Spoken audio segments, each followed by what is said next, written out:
Welcome to Chichester, a beautiful city in West Sussex in the south of England. I visited in late March and began by exploring the area around the cathedral and was delighted to discover this row of cottages dating from the 14th century.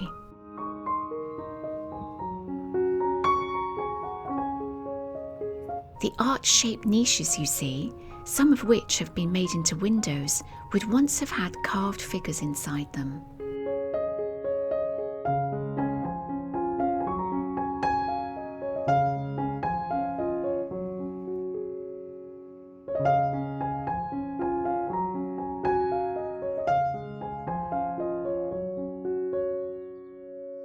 It was magnolia and camellia time, and although the sun played hide and seek during my stay, it was a really lovely time to visit.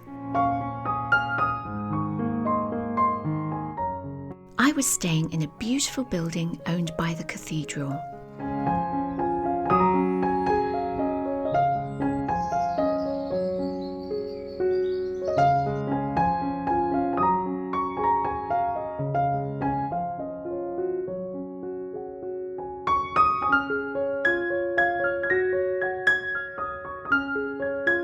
My room was upstairs with a view over the garden.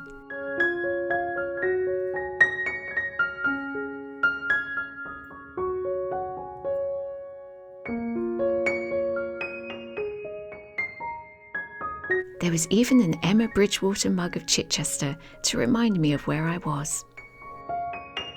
This really was my kind of place, with its walled garden and tranquil setting. And I made sure I had time to enjoy the garden.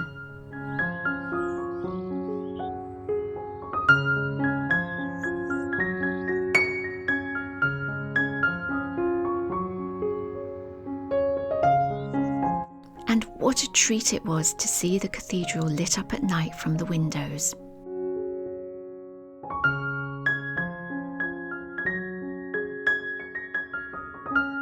The daffodil-lined St. Richard's Walk was my way into town.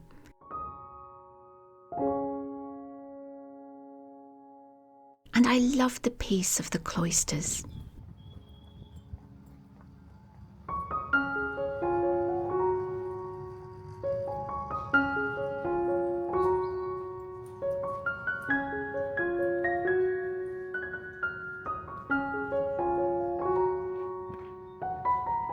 On my evening there, I had them all to myself.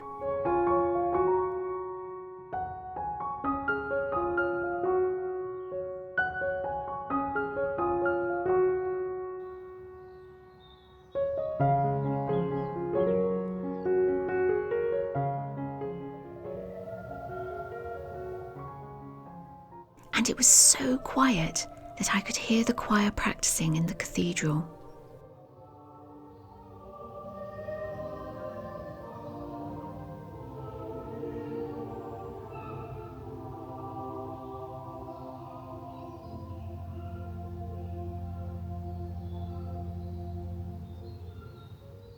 Construction on the cathedral began in 1075, and the spire, cloisters and bell tower were built in 1400. But did you know that Chichester is the only English cathedral with a freestanding medieval bell tower, or campanile, and it's still in use today by the cathedral's bell ringers? I couldn't wait to see inside the cathedral, and was very excited to see the Arundel screen. Built in the 15th century to separate the public in the nave from the clergy in the choir, it was removed by the Victorians in 1859 in order to open the space up. But after being held in storage for 100 years, it was reinstated in 1961.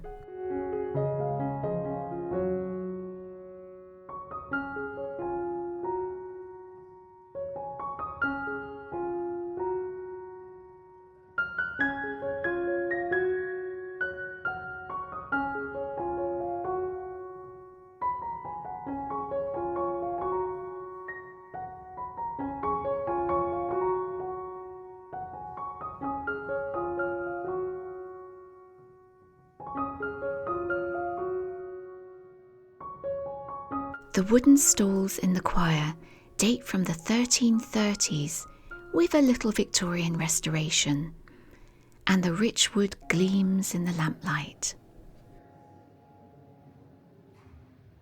There is some extraordinary modern art in the cathedral, including this tapestry created by British artist John Piper in 1966. But perhaps the most famous piece is the stained glass window by Marc Chagall. I just loved the vibrant colours and the sense of movement and joy.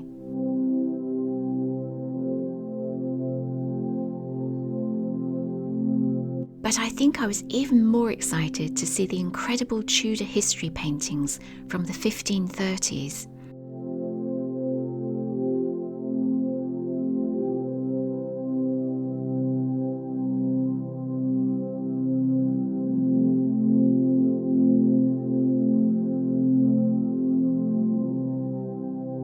Painted by local artist Lambert Barnard, the one in the south transept is thought to include the earliest full-length portrait of Henry VIII. Bishop Robert Sherborne, who lies here, commissioned the paintings in the south and north transepts. But what do you do when your subject matter has been dead for hundreds of years? Well, you paint each of the bishops from the past to look just a little bit like the bishop who commissioned you.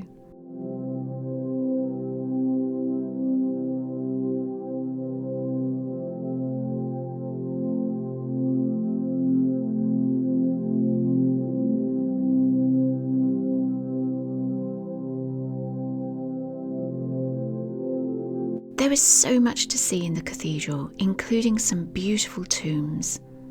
The Arundel tomb is particularly moving. Notice how the Earl's gauntlet has been removed so he can hold his wife's hand through eternity, a sight which inspired Philip Larkin's poem, An Arundel Tomb.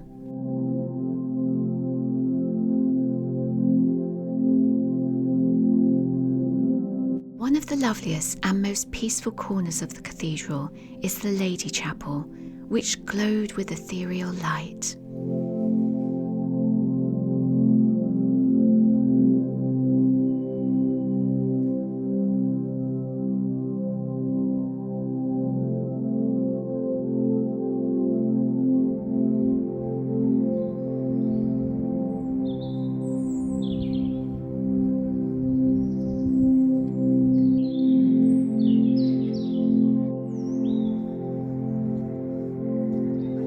Just a short walk away is the Bishop's Garden, a place full of birdsong and flowers, and the perfect spot to escape the bustle of the city centre.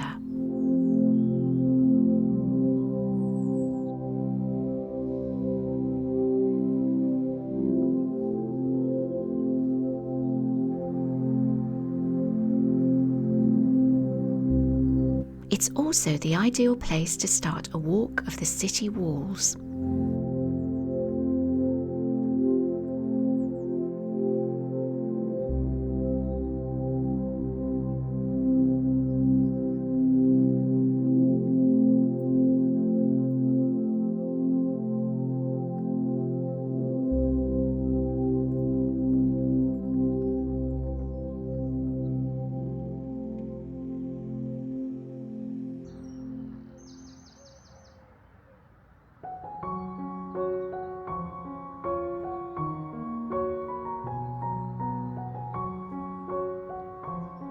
I decided to see the walls late one evening and early the next morning, when other attractions were closed, and made my way to Priory Park.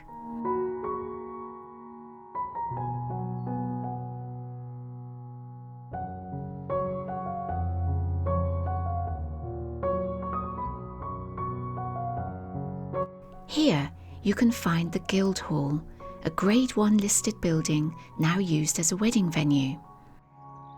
The park is a lovely, peaceful place with glorious views back to the cathedral.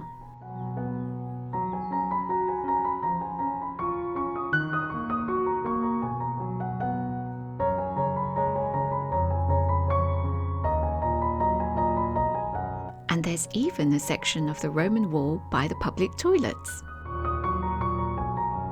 If you want to learn more about the Roman city, the Novium Museum is the place to visit. It's free to enter and it's home to the Roman bathhouse and some fascinating artifacts.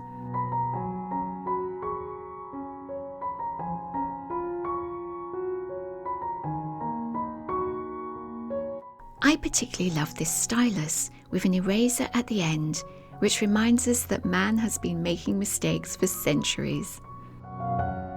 One of my favourite places in the city was the Chichester Cross. Dating from the early 1500s, it marks the centre of town and makes navigating very easy because the city is laid out in the shape of a cross, with North Street, East Street, South Street and West Street radiating out from here. There are so many lovely houses to see, and I enjoyed exploring on foot, taking my time to admire the different styles of architecture.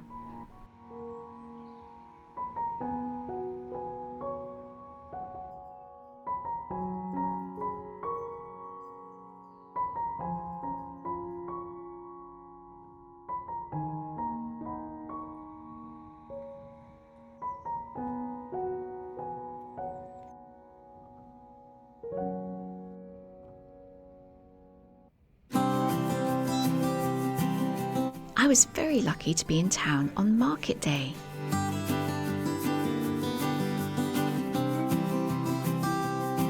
And may have bought myself one or two treats.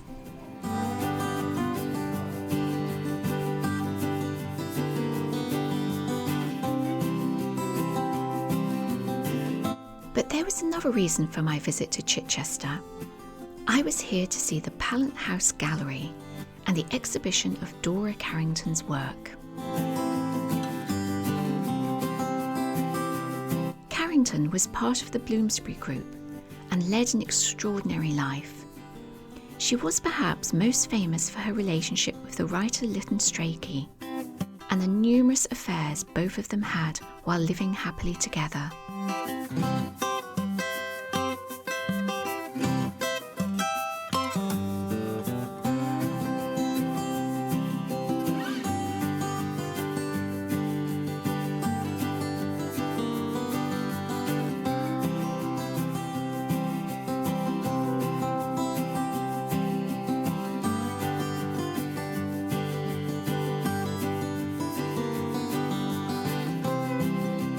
I met up with a writer friend and we spent a happy couple of hours enjoying the paintings of both Carrington and Maggie Hamling before having tea in the courtyard, the perfect way to end my all too brief visit.